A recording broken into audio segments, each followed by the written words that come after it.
There are two types of narcissists. We're going to talk about both of those. Stick with us.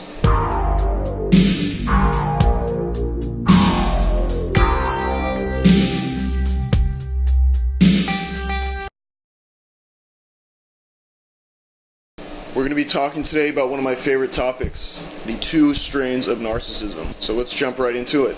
There is the vulnerable narcissist and the grandiose narcissist. The grandiose narcissist is the type that we are most familiar with. We have one in the presidential office as we speak.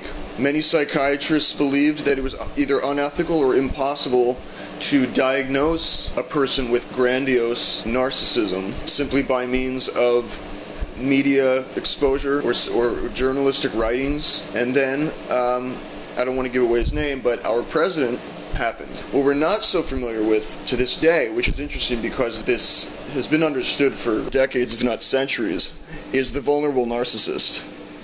In contrast to the grandiose patient's fear of anyone discovering so much as a shred of weakness, the vulnerable patient has no shame at all about their own shortcomings being on view for everyone to see. This is because the sympathy garnered from such a display is a means to the same end which both types of narcissists are fighting for in their daily lives. That is, a fix or rush of self-esteem elevation, also known as a narcissistic supply. In extreme cases, vulnerable narcissists have gone as far as to use the very diagnosis of vulnerable narcissism as a tool to gain narcissistic supply. Now, there's a very interesting catch-22 regarding the vulnerable narcissist. In order for the patient to be able to bring themselves to put their lack of self-confidence on display like that, they must have a certain amount of self-confidence in the first place. This paradox is what makes it difficult for the average onlooker to find sympathy for those diagnosed with vulnerable narcissism.